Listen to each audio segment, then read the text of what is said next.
Okay, so as I've mentioned, the first part of the lectures that I do will be devoted to general relativity. And again, I don't know how much background each of you has in general relativity, so I'll assume basically nothing. If you have a background in general relativity, you've taken a full course, then you can just skip through most of what I say in this first lecture and then jump in once we get to cosmology. So I'll assume very little, if any, knowledge whatsoever of general relativity. So let's get started. So the first thing that we need to establish is the fundamental concept, if you want, in general relativity, and that is what is known as the metric. So we're talking about a theory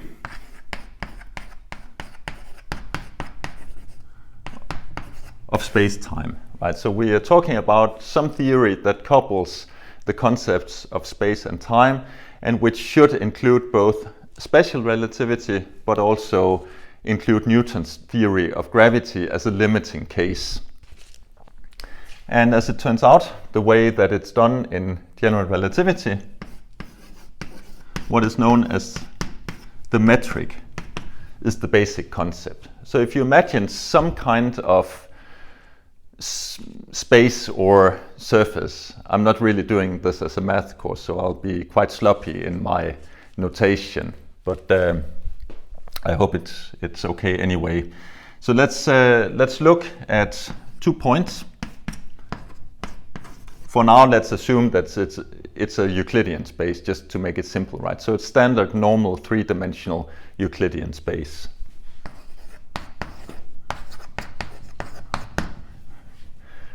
So we have two very closely separated points, A and B. There's some infinitesimal distance between those 2 points. Let's call that vector ds.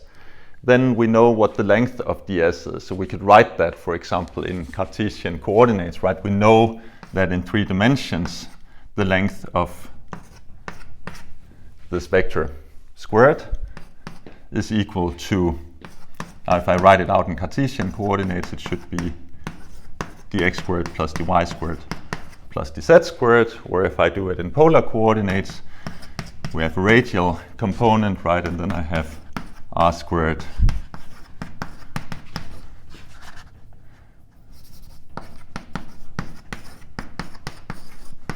and sine squared d phi squared, right, like this.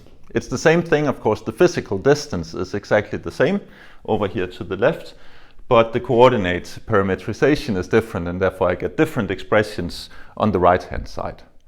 So far, so good.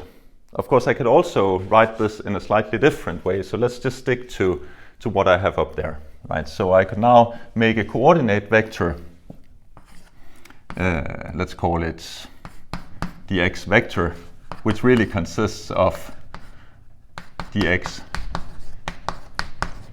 dy, dz, right? So then the way I would actually write this out would be the transpose of this column vector. So I get a row vector, and then I multiply that onto dx, right? So then I get a scalar out, I get a single number out, and I do get exactly dx squared plus dy squared plus dz squared. It's as simple as that. And that's basically all we need in normal Euclidean space. So what we have here is a prescription, if you want, a recipe for doing inner products. I could even expand it and just write out the full recipe, but you will also, of course, notice that it's completely trivial, right? So what I have here is I could also insert, for example, the identity matrix here. So then my prescription is basically just I take the 2 coordinate vectors, and then I have trivially just the identity matrix. I have some 3 by 3 matrix sitting in here, which of course, in order to be consistent with what we know about Euclidean space, must be the identity matrix. But actually, as it turns out, I can now go one step further, and I can leave the assumption, if you want, of Euclidean space, and I could move, for example, to special relativity. So let's just look at special relativity. So for example, one thing we know in special relativity is that I typically have vectors that are not three-dimensional but four-dimensional, and they're typically written with an index notation like this. So that's a coordinate 4 vector.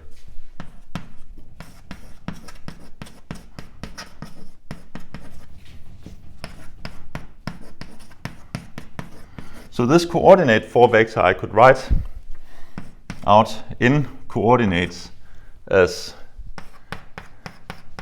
t comma x, or I could write it out as x0, x1, x2, x3. Right? It's the same vector. So this is my normal three-dimensional spatial vector, and this is a time component, and altogether they make up this object called a 4 vector. And now, since in special relativity we're already not talking about a three-dimensional Euclidean space, we're talking about a 4-dimensional space time, we need to be able to calculate, for example, what is the space-time difference between 2 points. It's basically the same thing as we did in the Euclidean space, except I know that this is not the proper way to calculate distances in space-time and special relativity. So for example, if I take 2 closely separated points in some space-time, again let's call them A and B, then the distance in full 4-dimensional space-time between these 2 points squared is actually not just dt squared plus dx squared plus dy squared plus dz squared, right? It's not equivalent to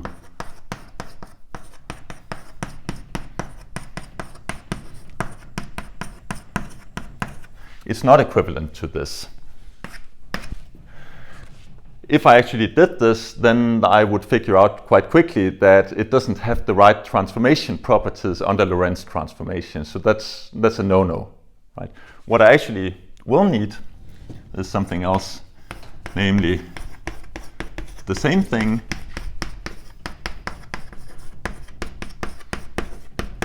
but with a minus sign instead of a plus sign. And that's interesting, of course, because it means, for example, that the space-time difference between 2 points can actually be negative. It doesn't have to be positive anymore. So that's intriguing, right? So that's the first example of a non-Euclidean metric. And of course, that also carries over, it must carry over to general relativity, because special relativity must be a limiting case of GR.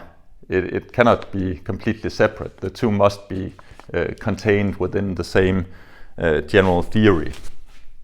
Okay, so if I take this metric, and I will stress it again from time to time, but let me just say it now, that Dodelson typically works in a unit system in which, so this is the unit system that in particle physics is called natural units. And it might be natural if you're in particle physics. If you're not in particle physics, maybe not quite so natural. But the point is, in natural units, we set the Planck constant and the velocity of light equal to 1. That's of course just a choice. It's just renormalizing physical quantities so that they get the proper numerical values, right? So if you want to convert to SI or CTS units afterwards, then you can just plug in the factors of h bar and c and then derive the result in your preferred unit system. The way you do it here is just for simplicity. It's just that then I get rid of writing explicit factors of c all the time, and then time and space are always on the same footing. They have the same dimension, so to speak. So in natural units, this dsAb that I talked about before, so that should just be minus dt squared plus dx spatial vector squared, right? That's all I need. But I could also write it using this metric that I did, way of writing it that I did before. So I could write it as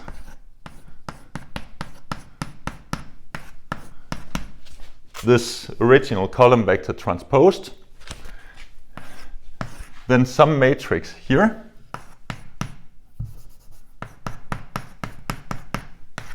and then a column vector here, right? So I get a row vector, I get a 4x4, now not 3x3, but 4x4 matrix, and then a column vector here. And the question is, what should I have on the entries here? Well, it doesn't take long to see that I only have diagonal values. I get no cross terms between time and space. And this one comes with a negative value. So that's a -1 and then a 1, 1, 1, right? So all the spatial components just are done by using the identity matrix. So this actually is now my prescription for how I convert a coordinate vector into a distance. That's all contained within this prescription. And of course, if you think back to the polar coordinates that I used in three-dimensional Euclidean space, we could also have written this in polar coordinates. Then it would look slightly different, but just to give you the example, right? So then we have dt, dr, d theta, d phi. Then I have some matrix here, and then I have a column vector. Let me just write it out as a column vector like this. Then the question is, what do I have on the entries here? Certainly not the same matrix anymore. It must be something different. And we know the time distance, that's the same as before, but now I reparameterized my spatial components. So if I actually write it out, then I have dr squared. That means I have a 1 on this. But on here, I must have an r squared because I get an r squared d theta squared. And for the phi, I get one more term. I get r squared sine squared theta. So that's a completely new matrix. And just from this, you can see that whatever matrix I have here depends on my actual parametrization. Whatever is on the left-hand side is a physical quantity. It cannot depend on my coordinate system, right? So this physical space-time distance, that's a measurable quantity. It cannot depend on my parametrization. Whatever I have on the right-hand side depends on my choice of coordinates. Okay, but let's try and go one step further now and introduce a notation which is used throughout the book and used extensively, of course, in both special relativity and field theory and particle physics and in general relativity. So what we will need is an index notation. So what I have here, let me just continue. This is ab squared. I could actually write now as some infinitesimal 4 vector here. Then I have some object here, which I know, of course, is a 4x4 matrix. And it must be a symmetric matrix because however I do this calculation, it must be commutative, right? It cannot depend on the ordering. So I get some matrix in here, and then I get some other vector here, which of course is now the coordinate vector. And I should better use a different index here. So whatever I have here, it must be something that contains 2 indices, right? So there's a total of 16 components, 4x4. Now the way I write it as mu nu. So you see there are repeated indices here. So that is what is known as the Einstein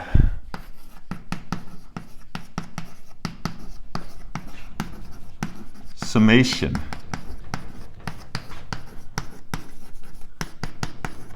Convention.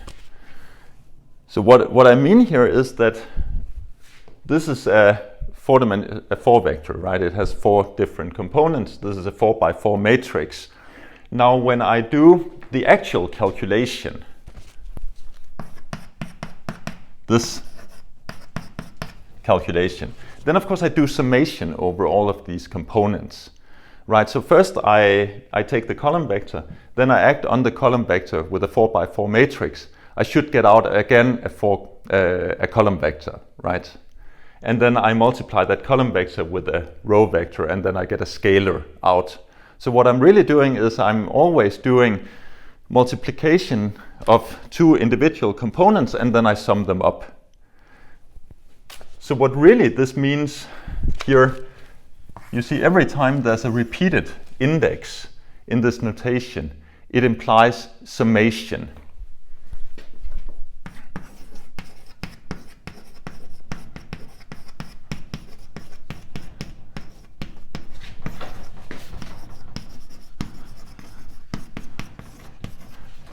And same thing here with the mu. It's repeated. So again, it's summed over, right? And altogether, since I have only repeated indices here, I end up with something that is index-free, namely a scalar. I end up with a number, right? It's a distance of some sort. Okay, so that's extremely important, this way of working with the index notation here, and we'll use it again and again and again and again. And if you haven't seen it before in other courses, then you will very quickly familiarize yourself with it. It's not very magical. It's just a compact way of writing out all these summations. Okay. So now we're again one step closer. So at least I hope I've established that in special relativity, the prescription for doing an inner product is slightly different from what it is in normal Euclidean space. Right, so we saw that this ds ab squared I could write as dx mu and then a matrix of some sort, and then another coordinate vector. So this is the one that contains my prescription. And actually this thing here is normally, and we'll use that notation from now on, I just wrote the m because it's a matrix, but really this quantity is usually called G mu nu, where I could of course use other indices here, right? But G mu nu is called formally the metric tensor. And the word tensor is just a generalization of the concept of a scalar, a vector, a matrix, and so on. So for example, a scalar is a rank 0 tensor, a vector is a rank 1 tensor, a matrix is a rank 2 tensor, but then I also have rank 3, 4, and so on upwards in this tensorial language.